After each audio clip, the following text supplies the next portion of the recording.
Hello मेरे प्यारे बच्चों, बोलो केड़ो हाल है, केम छो?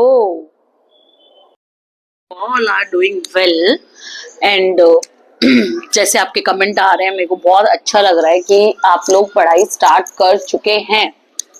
तो पहले मेरे को ये बताओ कि अकाउंट्स के आपके सारे पेपर हो गए हैं? हो ही गए होंगे, मैंने सारे डाल दिया अकाउंट्स के। आप इतने अच्छे से देख रहे हैं तो आप कर चुके होंगे, ठीक है। अब मैं स्टैटिस्टिक्स का सेक्शन बी डाल रही हूँ। रीजन, आपको आंसर नहीं मिल रहे और थियोरी के आंसर ढूंढने में बहुत देर लग जाती है, तो टेक लॉट ऑफ टाइम।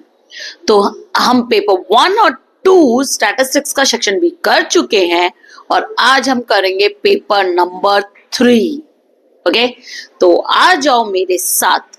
लेकिन एक खाली मेरे को एक चीज आपको बोलनी है, अगर आप मेरे को इस वीडियो में सुन रहे हैं तो हम 2 स्लोगन पे काम कर रहे हैं, सबका साथ सबका विकास और अब की बार 90 पार। तो अगर आप कॉन्स्टेंटली बैठकर वीडियो देख रहे हैं, क्वेश्चन सॉल्व कर रहे हैं, तो डेफिनेटली 90 पार तो हो ही जाएंगे। लेकिन सबका साथ सबका विकास के लिए आप दूसरों को शेयर भी कर रहे हैं, मुझे ये भी पता है बहुत अच्छे से। मुझे एक छोटी सी हेल्प आपकी और चाहिए, अगर आप मुझे इस वीडियो में सुन रहे हैं तो वो ये कि आपको हमारे टीचिंग मेथड्स पसंद आ रहे हैं, आपको अच्छा लग रहा है कि हम आपको इतना कुछ प्रोवाइड करें। तो बच्चों देखो, मेहनत तो लगती है, आपको भी पता है। पहले आपको तो फिर भी सिर्फ सुनना ही है, हमको पहले एक जना बनाता है, दूसरा जना अपलोड करता है, तीसरा जना उसको एडिटेड करता है, तब वो आपको एसओई में ऊपर दिखते हैं, ठीक है। तो it takes lot of time सही में। तो आपको ये तो बताया कि हम मेहनत तो कर रहे हैं आपके लिए। तो अगर हम मेहनत कर रहे हैं आपके लिए, तो क्या आप मुझे एक गूगल रिव्यू देख सकते हैं? तो आप गूगल पे जाकर Shridhar institute of commerce in Chandkheda, क्या देखेंगे? Shridhar institute of commerce in new Chandkheda. तो आपको मेरा इंस्टीट्यूट का वेब पेज मिल जाएगा और उस पर आप खाली अपना 1 मिनट देकर मुझे रिव्यू दे सकते हैं कि आपको हमारे टीचिंग मेथड्स कैसे लग रहे हैं और आपको हम क्या फैसिलिटीज प्रोवाइड करें, और वो मेरी बहुत मदद करेगा। थैंक यू, बस खाली यही मेरे को आपसे मांगना था।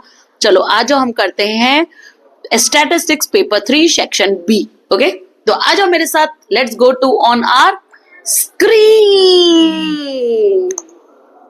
चलो स्टार्ट करते हैं स्टैटिस्टिक्स वाला paper solution 3, paper 3 sorry, section B. चलो, what is implicit weight? Which type of method of assigning weight is that? तो implicit weight क्या होता है? एक indirect method होता है for assigning weights. It is implied in the selection of item and it cannot be expressed in term of numbers. यानी उसका कोई numerical value नहीं होता है, ठीक है। तो implicit weight क्या होता है? Indirect method of assigning, sorry, रुको, indirect method of assigning weight होता है। It is implied in selection of items and it cannot be expressed in numbers, ठीक है। चलो आगे चलते हैं। In which situation the value of Karl Pearson correlation and Spearman rank correlation are equal? तो R जो आएगा ना आपका दोनों मेथड से वो सेम आएगा। बताओ कौन से मेथड कब आ सकता है? जब आप जो x और y वेरिएबल्स दे रखे होते हैं वो क्या होते हैं? ऑटोमेटिकली एक नेचुरल सीक्वेंसिंग नंबर में होते हैं। ऑटोमेटिकली क्या होते हैं? नेचुरल सीक्वेंसिंग नंबर में होते हैं। तो उन केस में तो पढ़ते हैं, when the value of 2 variables are same arrangement of first and natural numbers, the correlation coefficient obtained by the Karl Pearson and Spearman are equal। ये सेम वर्ड कर लेना बच्चों, ये सेम वर्ड है, ठीक है, सेम। ओके, चलो next चलते हैं। Which is an error, what is an error in constant with a regression line status formula? तो व्हाट इज एन एरर, बताओ एरर क्या होता है? तो the error in the constant of regression line is also known as residual. रुको, ये pen था, marker ले लेते हैं। Is a residual is an observe data point, the point predicted by the regression line. तो आप एरर क्या निकालते हो कि एक्चुअली डेटा क्या था, एक्चुअल डेटा क्या था और आपके प्रिडिक्शन से वो डेटा क्या आया, आपने जो एस्टिमेट्स लिए उससे क्या आया, और उन दोनों का जो एक्चुअल और प्रिडिक्शन एस्टिमेट का जो डिफरेंस होता है वही क्या कहलाता है? एरर कहलाता है। तो फॉर्मूला क्या होता है हमारा? देखो फॉर्मूले के बाद इक्वल टू का साइन गलत लगा हुआ है, ऐसे ये मत लिखना। तो formula is equal to E को कैसे, ई मतलब error, y minus Y cap. Y cap क्या बताता है? एस्टिमेट्स बताता है, और वाई क्या बताता है? एक्चुअल वैल्यूज बताता है, ठीक है। Which of the component of time series produce short term variation, बताओ शॉर्ट टर्म वेरिएशन कौन प्रोड्यूस करता है, तो इररेगुलर। तो देखो पढ़ते हैं, irregular component of time series is responsible for short term unpredictable and random fluctuation in data. These variations are caused by unusual and unforeseen events, okay, that cannot be attributed to other systematic component like a trend seasonality or cyclicity. तो कौन सा होता है, irregular component होता है। देखो next question, इसको आपको असेंडिंग ऑर्डर में अरेंज करना है। तो देखो दो इवेंट है, प्रॉब ऑफ ए और प्रॉब ऑफ बी। तो इंटरसेक्शन क्या होता है, दोनों ये ए मान लेते हैं, ये बी मान लेते हैं। तो ये जो कॉमन है दोनों का, वो देखो बी से भी छोटा है, ए से भी छोटा है, और दोनों का कॉमन, तो दोनों को मिला दोगे उससे भी छोटा होगा। तो सबसे पहले आएगा इंटरसेक्शन, ठीक है। सबसे पहले आएगा जीरो, ध्यान रखना जितने नंबर्स दे रखे वो सब लिखना है। तो सबसे पहले जीरो, फिर आएगा दोनों का इंटरसेक्शन, फिर देखो ए बड़ा है तो प्रॉब ऑफ ए, बी होता तो प्रॉब ऑफ ए या बी, दोनों में से कोई एक ही होगा क्योंकि दोनों ज्यादातर तो सेम हो सकते हैं। फिर दोनों का यूनियन, यानी कॉमन वाले हटा दो। ए अगर जैसे यहाँ पे 1 2, यहाँ पे मान लो कोई वैल्यू होती, हम रख देते हैं यहाँ पे कोई वैल्यू, ये ऐसे था, यहाँ पे 3, तो वो ए में भी है बी में भी है, यहाँ पे 4, यहाँ पे 5। तो ये 1 2 3 आप दो बार नहीं लिखेंगे क्योंकि वो ए में भी है बी में भी, तो लेकिन यूनियन में हमें दो बार नहीं लिखनी, एक बार ही लिखनी होती है। तो ये इसका यूनियन होता है, ठीक है। तो ये फिर आएगा यूनियन, ओके। फिर आएगा ये 1 भी देखो यहाँ गलत लिखा है। फिर आएगा prob of A plus prob of B, और लास्ट में आएगा बच्चों 1। कहां पर आएगा 1, लास्ट में, क्योंकि टोटल प्रोबेबिलिटी क्या होती है 1, यानी सबको मिला दो तो 1, तो 1 लास्ट में और 0 सबसे पहले है, ठीक है। ये ऑर्डर जमा लो आप, अंडरस्टूड। चलो आगे चलते हैं। Estimate the relationship between a mean and variance of a binomial distribution. तो मीन जो आपका वेरियंस होता है उससे क्या होता है, बड़ा होता है। क्यों बड़ा होता है आप बताओ। तो देखो मीन क्या होता है बाइनोमियल डिस्ट्रीब्यूशन का, एनपी, और वेरियंस क्या होता है, एनपी क्यू। ये मीन होता है आपका और ये क्या होता है, वेरियंस होता है, ठीक है। अब ध्यान से देखना, एन कोई नंबर होता है ऐसे, जैसे 6 4 5 2, तो हम चलो 3 ले लेते हैं। पी क्या होगा आपका, जैसे पी अगर 0.4 है तो बताओ क्यू क्या होगा, 1 माइनस पी, तो वो आ जाएगा आपका 0.6। अब देखो एन यानी 3, तो 3 इंटू 0.4, यहाँ पे क्या होगा 3 इंटू 0.4 इंटू 0.6, तो यहाँ पे जो नंबर आएगा वो और छोटा हो जाएगा। तो आप कैलकुलेट करके देख लो, 3 इंटू 0.4 करो तो शायद 1.2 आएगा, 3 4 12, तो 3 इंटू 0.4 तो आएगा 1.2। तो यहाँ पे मीन आ जाएगा आपका 1.2, और यहाँ पे कितना आ जाएगा इंटू 0.6 और करो उसको तो आ जाएगा 0.72। तो देखो मैंने प्रूफ कर दिया कि mean is greater than variance. तो देखो मीन ज्यादा है वेरियंस से, तो मीन ज्यादा है वेरियंस से, ठीक है।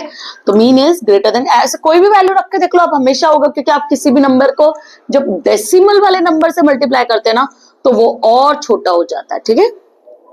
In a binomial distribution, the mean is given by NP and the variance is given by NPQ, where N is the number of trials, N क्या होता है number of trials, और P क्या होती है probability of success, और Q क्या होता है probability of failure।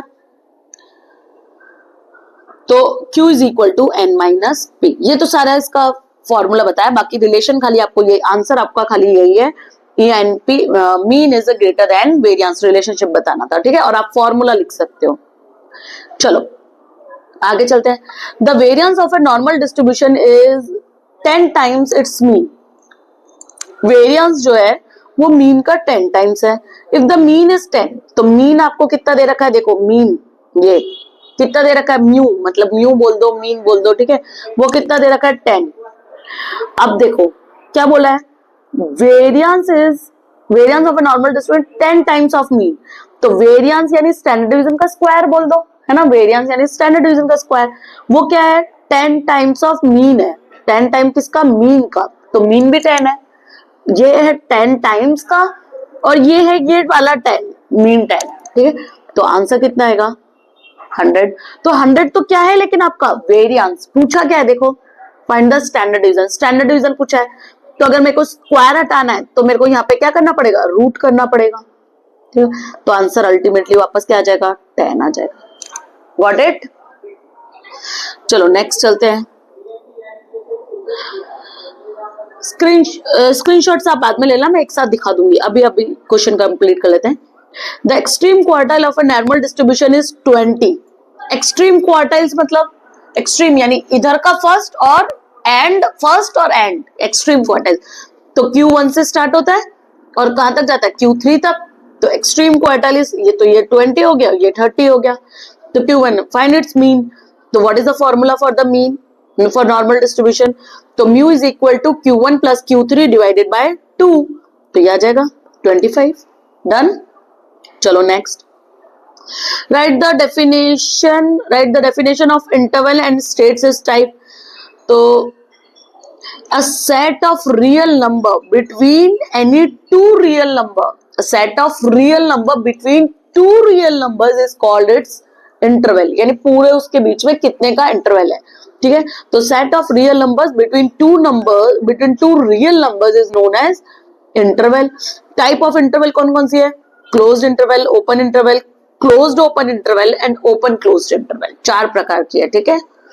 चलो नेक्स्ट, लास्ट क्वेश्चन आपका, फाइंड dy dx। देखो dy अपॉन dx यानी डेरिवेटिव निकालना है, तो इसका मतलब y इज इक्वल टू कुछ दे रहा चाहिए, तो y दे रखा है। तो हम क्या करते हैं, जैसे 6x होता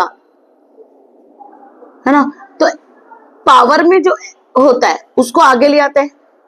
तो x की जगह जैसे 6 की पावर 6 होता, तो 6 नहीं, रुको, x की पावर, सॉरी, जैसे 6x4, ठीक है। तो 4 को आप आगे ले आते हैं, 6 4 जा 24,